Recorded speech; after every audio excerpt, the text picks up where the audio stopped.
Gebrakan Presiden dan Kemenlu dalam kegiatan dan agenda menjalankan politik luar negeri Indonesia di kancah dunia mendapatkan dukungan positif di dalam negeri atau internasional.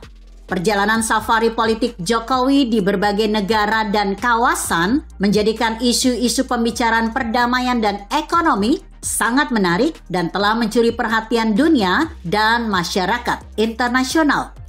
Sepantasnya Jokowi harus diacungi jempol.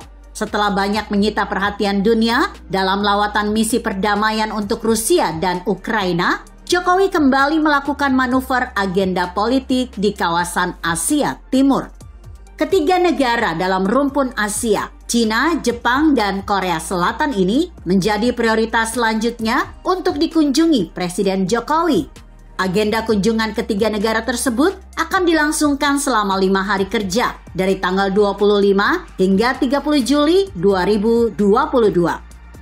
Jokowi melakukan kunjungan kenegaraan ke negara Asia Timur untuk menunjukkan peran aktifnya Indonesia baik dalam agenda kegiatan mendukung kebijakan politik luar negeri bebas dan aktif.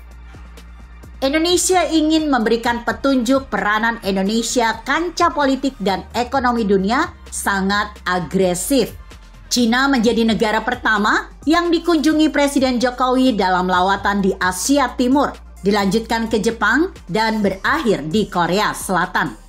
Mengapa Jokowi lebih memprioritaskan tiga negara tersebut dengan berbagai alasan penting? Pertimbangan pencapaian tujuan agenda kunjungan tersebut tidak lepas pada isu dan terkait dengan kepentingan nasional dan kondisi struktur geopolitik di wilayah Asia dan ASEAN. Agenda pembicaraan antara tiga kepala tinggi negara dengan Indonesia memiliki jangkauan arti dan persepsi sangat menarik dalam kebijakan hubungan internasional yang selama ini telah dibina dan akan diteruskan atau dikembangkan lebih jauh oleh masing-masing negara. Indonesia saat ini sedang memiliki jabatan internasional yang sangat strategis, seperti sedang menjabat sebagai Presiden G20. Tentunya Indonesia mempunyai nilai tawar tinggi dalam kancah diplomasi dunia. Konstelasi politik dan keamanan di wilayah Asia akan menjadi isu paling hangat dibahas baik dalam agenda pertemuan dengan pemimpin tiga negara tersebut. Disinilah Indonesia akan menjadi magnet sentral dalam setiap agenda isu yang akan dibahas. Isu keamanan di Laut Cina Selatan menjadi isu panas antara Cina dan negara-negara ASEAN. Isu ekonomi dan perdagangan, baik dalam kerangka kerjasama bilateral dan multilateral, akan menjadi prioritas sangat mendesak berkaitan antisipasi dan solusi terjadinya resesi global di tahun 2023. Dalam menjalankan kebijakan politik luar negeri, suatu hal yang sangat prinsipal adalah memperjuangkan kepentingan nasional untuk kemakmuran dan kesejahteraan bangsa dan negaranya. Segala bentuk dan tindakan kebijakan yang diambil kepala negara mewakili seluruh dan segenap warga Indonesia. Penulis memberikan paparan beberapa alasan dan argumentasi tujuan strategis kepentingan nasional dan kepentingan global dari kunjungan Presiden ke Cina, Jepang, dan Korea Selatan. 1. Membendung dan membentuk polarisasi kekuatan politik global. Krisis konflik Rusia-Ukraina yang menyebabkan terjadinya kutub baru pertimbangan politik dunia. Indonesia rupanya tidak ingin melupakan kawasan Asia sebagai bagian blok baru politik di kawasan Asia. Indonesia bersama Cina, Korea Selatan, dan Jepang sudah bisa mewakili kekuatan baru di peta politik internasional. Kawasan Asia memiliki keunggulan di posisi geopolitik. Kawasan yang akan menjadi penyangga perdamaian dan keamanan dunia. Kekuatan baru ini dapat membendung agresi pengaruh dari Rusia atau Amerika yang sedang gencar memperebutkan dukungan politik, terutama di negara-negara Asia.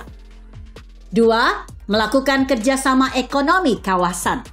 Potensi pasar dunia saat ini bisa saja ada di Asia dengan mengingatkan kembali gairah pertumbuhan ekonomi yang memicu pertumbuhan ekonomi dunia.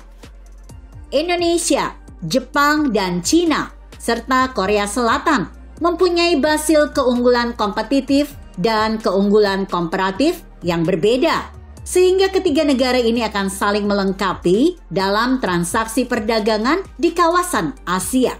Kebutuhan yang mendesak adalah kesepakatan aturan dalam transaksi perdagangan ketiga negara tersebut.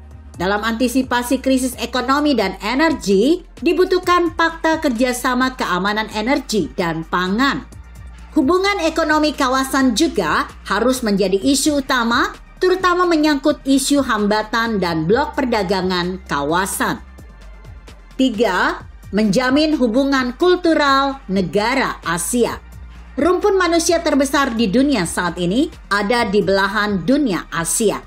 Sangat unik ketika mereka bisa disatukan dalam manifestasi kerjasama budaya dan pendidikan. Menghidupkan kembali kebudayaan akan dasar kesamaan nenek moyang bagi Indonesia, Korea Utara, Jepang, dan Cina. Diplomasi budaya ini sebagai bagian kerjasama kultural yang akan mengikat emosi dan memicu persaudaraan kawasan. Tentunya akan menimbulkan solidaritas kolektif yang sangat efektif membendung budaya dan politik asing. Artikel ini ditulis Heru Subagia yang disadur Kompasiana.com dengan judul Jokowi menjadi diplomat ulung level dunia. Bagaimana menurut Anda? Jika Anda berpendapat lain, tuliskan komentar Anda di bawah ini. Saya Emma, Karisma 90.